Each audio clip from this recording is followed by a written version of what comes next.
내려가 보니까 오종열 씨를 비롯해서 제가 아까 설명드린 사진으로 잠깐 보여드린 지난해 미국산 쇠고기 수입 반대 집회 주도자들이 여기 들어가 있습니다.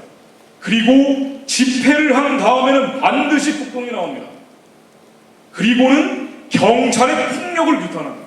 제가 이걸 보여드리는 이유는 이렇습니다. 대한민국의 불법 폭력 무질서가 어떻게 전개되고 있느냐? 지난해 미국산 쇠고기 수입반대 촛불 집회는 물론 그 이전 10년 동안 동일한 플롯으로 구성이 되어 왔는데 폭동을 먼저 일으킵니다. 이것이 폭동을 사용하는 이유입니다. 그런 다음에는 경찰의 진압을 유도합니다. 그런 다음에는 경찰의 소위 강경 진압을 비난합니다. 근데 이걸 왜 하느냐? 목적은 공권력을 무력화시키는 데 있습니다. 이걸 10년 동안 해왔고 작년에도 하고 올해도 하고 있다는데 문제가 있습니다. 2005년 11월에 부시 대통령이 한국에 온다고 하니까 이걸 반대하는 집회를 했습니다. 또 누군가 애들이 아까 제가 설명드린 오종열이라는 사람이 대표였습니다. 그리고 폭동이 나오고요. 2006년 4월에 평택에 미군 기지가 집결을 한다고 하니까 미군 철수하라고 하면서 평택 범대위가 폭동을 일으켰는데 또 이 사람이 주도를 합니다. 그런 다음에는 폭동이 일어나고요. 그런 다음에는 살인폭력 진압 현장 책임자 처벌을 들고 나옵니다. 플롯은 똑같습니다. 폭동, 경찰 진압 유도, 강경 진압 비난, 목적은 공권력을 무력화시키는 데 있습니다. 2006년 11월에 한미 FTA 체결에 반대하면서 또 이 양반들이 주도를 하고요. 그런 다음에 전국의 도청시청에 난입해서 방어하는 사건이 벌어진 게 바로 2006년 11월 22일입니다. 지난해 미국산 쇠고기 수입 반대 촛불 집회도 10년 동안 해왔던 플롯과 똑같은 형태로 전개가 되는데 지난해 미국산 쇠고기 수입 반대 촛불 집회를 하면서 6월 한 주 동안 잠깐 주도했던 사람들이 사라진 적이 있습니다. 어디 갔나 하고 봤더니 바로 금강산에 가 있습니다. 금강산에 가서 노동당 간부들과 함께 통일에 대한 합의를 하고 돌아오는데 평양에 가서는 이 김일성 동상 밑에서 행복한 미소를 짓고 있고요. 이러한 선동 아래 벌어졌던 촛불 집회가 어떤 모습이었는가? 지난해 미국산 쇠고기 수입 반대 촛불 집회가 벌어졌던 일상적인 모습입니다. 경찰들이 가운데에서 이 토끼몰이 당하고 있는 장면인데요. 이 토끼몰이라고 해서 경찰들이 가운데 묶어놓은 다음에 밧줄로 묶고 파이프로 때리고 있는 모습입니다. 이런 폭동이 일회적 일시적으로 벌어진 게 아니라 날이면 날마다 밤이면 밤마다 100일 넘게 계속됐다는데 심상스럽습니다. 경찰의 공권력이 거의 무력화 단계로 가버렸고 이러한 촛불 집회 전국적으로 2398회가 있었는데 국가적인 손실은 3조 원이 넘었고요. 그러나 결정적으로 문제가 된 건 뭐냐? 이러한 밤이면 밤마다 낮이면 낮마다 벌어졌던 불법 시위 폭력 집회를 통해서 100일 넘게 진행된 미국산 쇠고기 수입 반대 촛불 집회로 300명 이상의 경찰들이 입원을 하고 500명 이상의 경찰들이 부상을 했습니다. 177대의 경찰 버스가 파괴되고 그리고 불에 타버렸습니다. 문제는 대한민국에서 이런 불법 폭력 무질서가 만연하고 지난해 100일 넘게 대한민국의 심장부 수도 서울이 이 무정부 상태로 변해버렸습니다.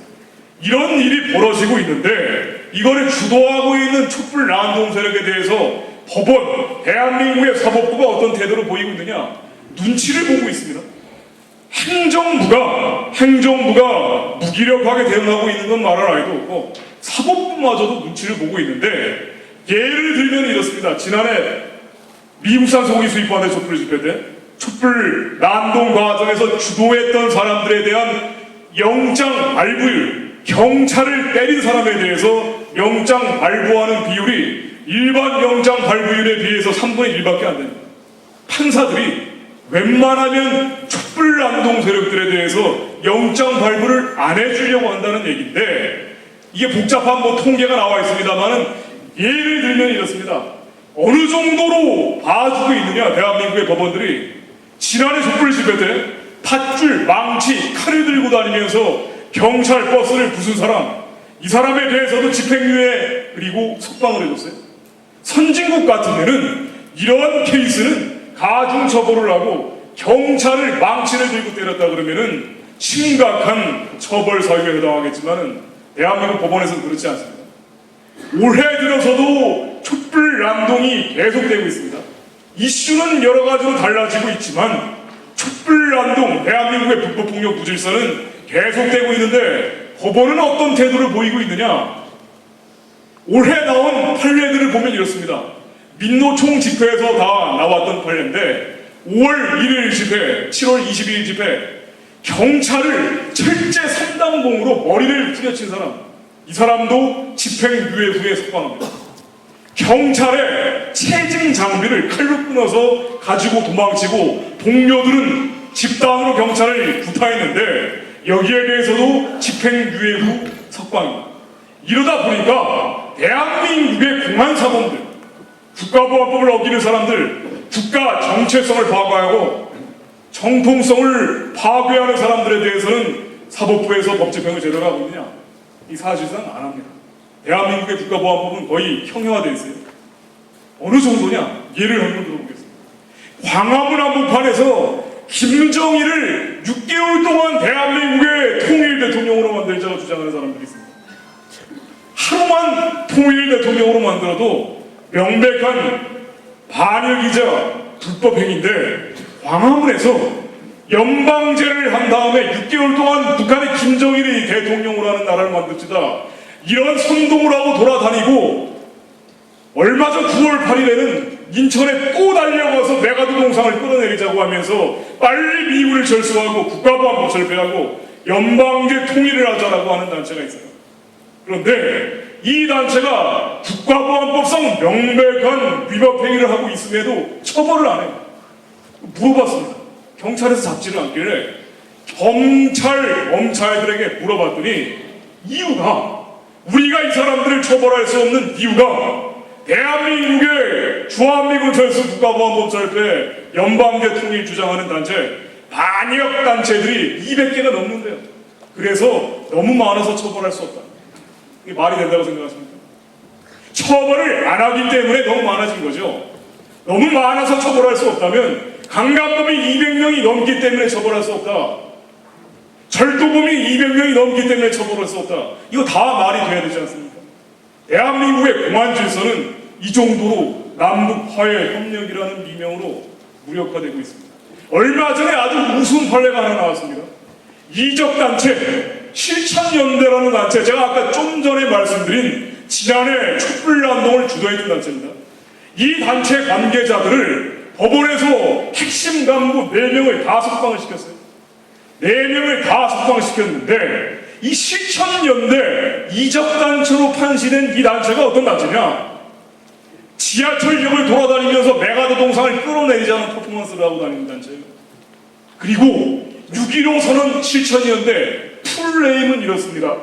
이 단체는 주한미군 철수 국가보안법 철폐 연방제 통일을 공개적으로 주장하면서 북한의 대남적화 노선에 추종하다 못해서 열심히 실천해온 단체인데 이 단체가 주장한 내용을 보면은 살인, 방화, 강간, 악마, 미군은 몰아내라. 북한은 성공했는데 이것은 사회주의 이념이 부활했기 때문이다. 북한의 선군 정치, 김정일의 독재 정치를 합리화하는 북한의 선군 정치 지지하는 것이 민족 승리를 지름길이라고 볼 수가 있다. 이런 주장을 평소에 했던 단체예요. 그리고 이 단체가 광화문에서는 북한의 선군 정치, 김정일의 독재 정치를 옹호하고 선전하는 사진전을 공공연히 벌이는가 하면은 나중에 검찰이 수사를 해보니까 북한 공작원들한테 지령을 받아서 탈북자 단체를 파괴하기도 하고 매주 김일성, 김정일 10시간 이상씩 주체 사상이라는 걸 학습을 하고 김일성에 대해서 충성의 노래, 김정일에 대해서 충성 맹세문을 작성하고 심지어는 우리는 김정일 장군님의 전사다 이렇게 글을 썼어요. 북한에가 그렇게 편지를 보냈습니다. 청춘의 사랑은 당과 수령에 대한 충성의 궤도에서 꼽혀놔야 된다. 이게 연애 편지 내용입니다. 완전한 김정일의 대남 전사들인데 이런 자들을 다 풀어줬습니다. 이 자들이 대한민국을 적화하기 위해서 단순히 대화하고 토론한 게 아니에요. 실천했습니다.